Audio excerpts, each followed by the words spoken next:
Hello students. आज हम discuss करेंगे भोली, जो कि के अब्बास द्वारा लिखा गया है। भोली एक सेंसिटिव गर्ल थी, तो इस चैप्टर में हमें इसकी समरी एनालिसिस करेंगे और मोस्ट इम्पोर्टेंट जो क्वेश्चंस हैं जो एग्ज़ाम में पूछे जा सकते हैं उनके ऊपर डिस्कशन करेंगे।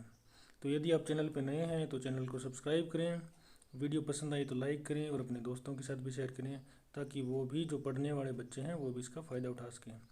तो सबसे पहले इसकी स्टोरी आउटलाइन करते हैं। हम समझेंगे कि इसकी स्टोरी क्या है, उसके बाद में हम एमसीक्यू निकालेंगे जो कि आसान हो जाएंगे समरी करने के बाद में। तो चलिए पहले सबसे स्टोरी करते हैं। This story is about a girl Bholi whose real name was Sulekha. उसका रियल नेम सुलेखा था। She suffered from some brain damage. कोई दिमाग का उसको फॉल्ट हो गया था, उसकी वजह से यूज टू स्टमर, वो हकलाने लग गई थी। Moreover, she suffered from the disease of smallpox। और वो स्मॉल पॉक्स मतलब छोटी माता जिसको बोलते हैं वो निकल गई थी उसके, और विच लेफ्ट पोक मार्क्स ऑन हर फेस, जिसकी वजह से उसके चेहरे पे सिर्फ आंखें बची थी, बाकी पूरी बॉडी पे पोक मार्क्स हो गए थे, निशान हो गए थे। दिस मेड हर लुक अगली। इससे वो क्या भद्दी दिखने लगी थी, बदसूरत हो गई थी। Thus due to her dullness and ugly face, उसके कमज़ोर दिमाग की वजह से और उसके भद्दे बदसूरत चेहरे की वजह से people made fun of her, लोग उसका मजाक उड़ाया जाने लगा। ऑल्सो पीपल कोल्ड हर भोली एज सी रिमेंड ए बैकवर्ड चाइल्ड। लोग उसको भोली कहने लग गए थे। क्यों? और भोली का मतलब होता है सिंपलटन, मतलब जो बेवकूफ़ हो, गंवार टाइप हो। तो इसकी वजह से वो पिछड़ी होने लगी, पिछड़ने लगी वो अपने रूटीन के काम में, बोलने में, खेलने में, इन सब चीज़ों में वो पिछड़े होने लग गई। तो रामलाल हैड 7 चिल्ड्रन। रामलाल जो कि भोली का पापा है, बाप है, उसके 7 बच्चे थे। 3 सन्स एंड 4 डॉटर्स। 3 बेटे थे और 4 बेटियां थी। Bholi was the youngest of all daughters. सबसे छोटी लड़की भोली थी। Others were healthy and strong except Bholi. Bholi को छोड़ के बाकी सारे स्वस्थ और मजबूत कदकाठी वाले बच्चे थे। They would also worry about her marriage. Bholi की चिंता के बारे में सबको शादी होगी। One day tehsildar sahib came to perform the opening ceremony of a primary school open in the village. इसी गांव में तहसीलदार साहिब आते हैं, क्योंकि रामलाल इस गांव का नंबरदार था, एक रेवेन्यू ऑफिसर था। तो जब तहसीलदार इस गांव में आया प्राइमरी स्कूल ओपन करने के लिए, उसकी ओपनिंग सेरेमनी पे, तो उसने कहा कि लोगों को प्रेरित करने के लिए आपको अपनी लड़कियों को स्कूल भेजना होगा। He asked Ramlal to send her daughter to school. उसने रामलाल से कहा कि आप अपनी बेटी को स्कूल भेजें। However Bholi's mother was not in support of sending her school. यद्यपि भोली की माँ भोली को स्कूल भेजने के पक्ष में नहीं थी, क्योंकि अभी तक गांव वालों को इसके बारे में पता नहीं था कि वो भोली है और उसकी सूरत इतनी खराब है, बदसूरत है। येट सी एग्रीड, फिर भी वो एग्री हो जाती है। But at first Bholi was frightened to hear about school. पहले तो वो भोली डर गई स्कूल के बारे में सुन के। However when she was properly cared, परंतु जब उसका ढंग से केयर किया गया, नहलाया गया, अच्छे कपड़े दिए गए उसको और दूसरी चीज़ें दी गई, for cared for, given good clothes and other things, she began to believe that she was being taken to a place than her home. अब उसको यकीन हो गया, जब उसको अच्छे से तैयार किया गया, नहलाया गया, उसको यकीन हो गया कि उसको घर से अच्छी जगह पे ले जाया जा रहा है। वो डर इसलिए रही थी क्योंकि उनकी गाय थी लक्ष्मी और उसको इसी तरीके से बेच दिया था, तो उसके मन में ये डर था कि कहीं उसे भी न बेच दें। At school the teacher was a kind hearted women. School में जो अध्यापिका थी वो एक बड़े दयालु दिल की महिला थी।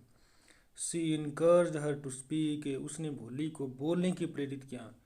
और भोली से जब वो बातें की उसने, तो ऐसी बातें भोली से कभी किसी ने प्यार से नहीं की थी। Moreover, she told her that she could overcome her stumbling completely if she came to school daily। और भोली की टीचर ने उसको बताया कि अगर तुम स्कूल रोजाना आया करोगी, धीरे धीरे सीख जाओगी, तो तुम जो अपनी हकलाने की कमजोरी है ना, इस पे विजय पालोगी, इसको दूर कर दोगी। This aroused a sign of hope and a new life in Bholi. और इस लाइन ने भोली के जीवन में बहुत बड़ा परिवर्तन कर दिया, क्योंकि भोली को ऐसा लगने लगा जैसे मंदिर में घंटियां बज रही हो, नया सवेरा होने वाला, एक न्यू लाइफ शुरू होने वाली हो। तो इस प्रकार टीचर ने उसके मन में एक सिहर छोड़ दी, जिसकी वजह से उसमें परिवर्तन आ गया। A marriage proposal came for भोली। दिन बीतते गए, सालों बीतते गए, छोटा नगर बन गया उसका गांव, और भोली बड़ी होगी और भोली के लिए रिश्ते आ गए। It was from a lame old man, एक लंगड़े बूढ़े आदमी की तरफ से, whose children were also grown up, जिसके बच्चे भी बड़े बड़े हो गए थे। मतलब जिस लड़के की शादी का रिश्ता इनके पास आया था, वो लड़का नहीं, वो अधेड़ उम्र का व्यक्ति था, और उसके बच्चे बड़े बड़े थे। However Ramlal and his wife agreed as he was well settled. और इस व्यक्ति का नाम बिशंबर था। इनको ये इस बात की सहमति देनी पड़ी क्योंकि वो एक वेल सेटल्ड था, एक बनिया टाइप का व्यक्ति था, अच्छी प्रॉपर्टी थी, बैंक बैलेंस था। Bholi's sisters were envious to see the pomp and splendour of their sisters wedding. शानो शौकत देख के कि उसकी नालायक बहन के लिए ऐसा रिश्ता है। However when the groom was about to garland the bride, जब बिशंबर वरमाला डालने वाला ही था, a women slipped the veil from the bride's face, दुल्हन के चेहरे से वो घूंघट थोड़ा सा खिसका दिया किसी महिला ने। इससे क्या है कि बिशंबर को पता लग गया कि इसके चेहरे पे पॉक मार्क्स हैं, तो इस वजह से उसने दहेज की मांग कर ली, 5000 rupees. However Bholi refuse to marry such a greedy person. और ये सब बातें भोली ने सुन ली और उसने एक लालची व्यक्ति से शादी करने से मना कर दिया। Refuse to marry such a greedy person. People were startled to see her speaking without stumbling. लोग इस बात से हैरान हो गए कि बिना हकलाई ये लड़की बातें कैसे कर रही है। The groom return back. दूल्हा अपनी बाजे बारात वाली सारी सिस्टम लेके यहाँ से चल पड़ा। Bholi told her father that she would serve him and mother in their old age. Bholi ने अपने पिता को बताया कि मैं आपकी और माता जी की बुढ़ापे में सेवा करूंगी, क्योंकि जब बारात चली गई थी तो उसके पिता ने कहा कि अब मैं तुम्हारा क्या करूंगा। तो लड़की ने यह जवाब दिया, furthermore she will teach in the same school from where she learn so many good things. इसके बाद में हमें पता चलता है कि बोली उसी स्कूल में पढ़ाने लग जाती है जहाँ पे उतना कुछ सीखा था उसने। और जब वो बारात वापस चली गई थी तो वहाँ पे वो अध्यापिका खड़ी थी। उसने कहा था कि दिस इज़ माई मास्टरपीस, कि भोली है मेरी उत्कृष्ट कलाकृति है, क्योंकि भोली को मैंने वो सब कुछ दिया जो उसको मिलना चाहिए था। घर में उसको प्यार नहीं मिला, लेकिन उसको स्कूल में वो मिला, और टीचर ने उसको एक हौसला दिया, इसकी वजह से वो काबिल बनी। तो चलिए इस पे डिस्कस करते हैं, इसके एमसीक्यूज पे। Why did tehsildar came to Ramlal's village. Ramlal के गांव में तहसीलदार क्यों आया था। To perform the opening ceremony of the girls school. इसका आंसर है कि वो स्कूल में गांव में एक गर्ल्स प्राइमरी स्कूल को ओपनिंग सेरेमनी पे आया था। याद रखिए, इंपॉर्टेंट क्वेश्चन है। Next question, who was Lakshmi. Lakshmi कौन थी। तो इसका आंसर है बी, भोलीज काव। भोली के घर में जो गाय थी ना, उसका नाम लक्ष्मी था, और इसको बेच दिया था इन लोगों ने, तो तभी वो डर रही थी लक्ष्मी की वजह से। Next, why did Bholi's parents accept Bishamber's marriage proposal. Bholi के माता पिता ने बिशंबर का विवाह प्रस्ताव क्यों स्वीकार किया था। He has a big shop, उसकी बड़ी दुकान थी। ही हैज़ ए हाउस, खुद का मकान था। He has good bank balance, उसके पास अच्छी बैंक बैलेंस थी। तो इसका आंसर होगा डी, ऑल द अबो। सारी चीज़ें अच्छी होने के कारण उसके माता पिता ने बिशंबर का विवाह प्रस्ताव स्वीकार कर लिया। नेक्स्ट क्वेश्चन, हाउ वाज भोली ट्रीटेड इन द फैमिली। भोली के साथ परिवार में कैसा व्यवहार किया जाता था। She was not given new clothes, कभी नहीं दिए गए उसको नए कपड़े। None cared to wash her clothes, कभी उसके कपड़े नहीं धुलाए गए ढंग से। None cared to comb her hair, कभी उसके बालों में कंघी नहीं की गई थी। तो इसका आंसर होगा डी, ऑल द अबो, उसके साथ घर में प्यार से व्यवहार नहीं किया जाता था। याद रखना इसके तीनों ही आंसर सही है और ये एक एक करके पूछे जा सकते हैं। नेक्स्ट क्वेश्चन, व्हाट वाल भोलीज रियल नेम, भोली का रियल नाम क्या था? तो चंपा, राधा एंड मंगला उसकी तीन अलग सिस्टर थी, टोटल 4 बहनें थी, तो तीनों ही है उसकी सिस्टर के नाम है। और चौथा क्वेश्चन है, चौथा आंसर है डी, वो हमारा आंसर होगा सुलेखा, भोली का रियल नेम सुलेखा था। Next question, what did he demand as dowry, जब बिशंबर को पता चला कि भोली के चेहरे पे पोक मार्क्स के निशान हैं तो उसने कितना दहेज डिमांड किया, क्या डिमांड किया उसने दहेज के रूप में? तो इसका आंसर होगा ए, मनी, उसने पैसे की डिमांड की थी कि मैं लंगड़ा हो गया तो क्या हुआ, मेरे पास प्रॉपर्टी है। नेक्स्ट क्वेश्चन, हाउ डिड भोली find the teacher on her very first day in the school, पहले दिन जब भोली को अध्यापिका मिली तो उसने क्या महसूस किया अध्यापिका के बारे में? तो इसका आंसर है सी, काइंड एंड लविंग, जो घर पे उसको प्यार नहीं मिला था, जो बाहर नहीं मिला था, वो पहली बार उस टीचर से मिला और उसका हृदय परिवर्तन हुआ। Next, who is the author of the lesson भोली, भोली चैप्टर का राइटर कौन है? तो गाइडी मोपासांट, क्लेयर वोइका और सिंक्लेयर लेविस नहीं है। तो इसका आंसर ये हुआ कि इसका आंसर है सी, के ए अब्बास, इसका राइटर के ए अब्बास है। तो 1 नंबर के क्वेश्चन में ये पूछा जा सकता है। Next question, what did Bishambar demand as dowry, जब उसको पता चला कि भोली के चेहरे पे पोक मार्क्स है तो उसने डोवरी में मनी मांगा था, पैसे की डिमांड की थी। अब यहाँ पे पूछा गया है कि उसने कितने पैसे की डिमांड की थी, तो इसका आंसर है बी, 5000 रुपीज़, उसने 5000 रुपये बतौर डॉवरी के रूप में, दहेज के रूप में मांगे थे। Next, what do you mean by the word simpleton, ये वर्ड इस चैप्टर में भोली के लिए यूज होता है, इसका मतलब होता है गंवार, बेवकूफ़, बिल्कुल भोली होना।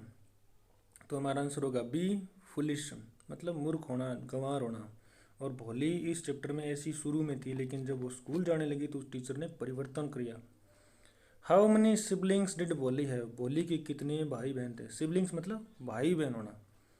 तो हमें पता चलता है कि रामलाल के 3 बॉय और 4 डॉटर्स थी, 3 सन और 4 डॉटर्स थी। तो इसका मतलब ये है कि उसके 6 भाई बहन थे टोटल। तो हमारा आंसर डी।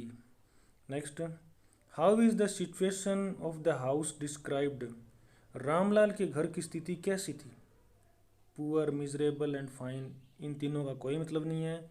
वो रामलाल एक समृद्ध धनी व्यक्ति था, इसका मतलब ये हुआ कि हमारा आंसर होगा सी, प्रोस्परियस, समृद्ध इंसान था। हु कम्फर्टेड भोली, भोली को किसने सिखाया, जो भी उसको सिखाया था, प्यार दिया, दुलार दिया, तो वो किसने दिया था? तो हमारा आंसर होगा डी, हर टीचर, रामलाल की बेटी को, भोली को स्कूल की टीचर ने प्यार दिया था, सिखाया था। Next question, how did she leave school on the first day, जब भोली स्कूल में गई और स्कूल में टीचर से बातें करने के बाद में घर आई तो उसको कैसा लगा, कैसे छोड़ा था उसने school? With the ray of for new life, नई जिंदगी की उम्मीद की किरण लेकर वो स्कूल से घर लौटी थी। Next question, what did the tehsildar ask Ramlal to do, tehsildar ने रामलाल को क्या करने के लिए आदेश दिया था? क्योंकि तहसीलदार रामलाल से कहता है कि तुम्हें अपनी बेटी को स्कूल भेजना चाहिए ताकि दूसरे लोग तुम्हारे देखा देखी बच्चों को स्कूल भेजेंगे, अपनी लड़कियों को। तो इसका आंसर होगा C, send his daughters to school.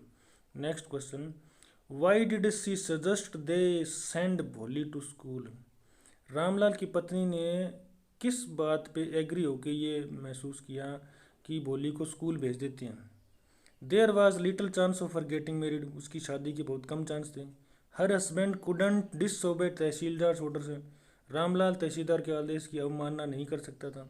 C took it to teachers at school to worry about her, वो चाहती थी कि स्कूल के अध्यापक इसकी चिंता करें। तो हमारा आंसर होगा डी, ऑल द अबो, सारे आंसर इसके सही हैं। इसका मतलब ये हुआ कि इसके अलग अलग पूछे जा सकते हैं।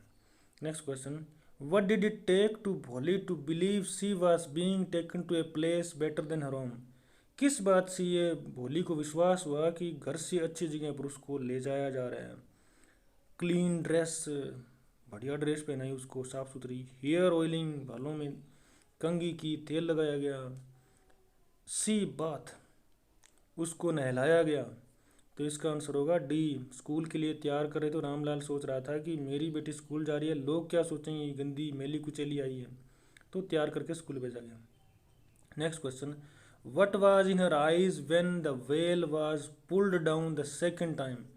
जब मंडप पे बैठी भोली का दूसरी बार चेहरा उस घूंघट से बाहर निकाला गया तो उसकी नज़रों में, उसकी आंखों में क्या था? सी कंटेम्प्ट, क्योंकि वो रामलाल और बिशंबर के बीच होने वाली सारी बातें सुन चुकी थी कि वो दहेज मांग रहा है, तो उसकी आंखों में नफरत थी। Who is the artist work of art? इस चैप्टर में हमने देखा था कि उस टीचर ने ये कहा था कि ये मेरी मास्टरपीस है। तो इसका आंसर होगा बी, भोली।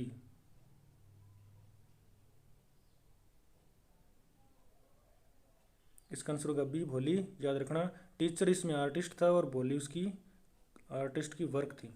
Next, what damaged some part of her brain? किस कारण से उसके दिमाग का एक हिस्सा डैमेज्ड हो गया था, जिस दिमाग को उसके नुकसान हो गया था, दिमाग उसका ख़राब हो गया था। तो इसका आंसर है फॉलिंग ऑफ ए कोट। जब वो छोटी थी 6 मंथ्स की लगभग, तो वो चारपाई से गिर गई थी। तो उम्मीद है आपको ये चैप्टर और इसकी समरी ठीक से समझ में आ गई होगी। Thank you for watching.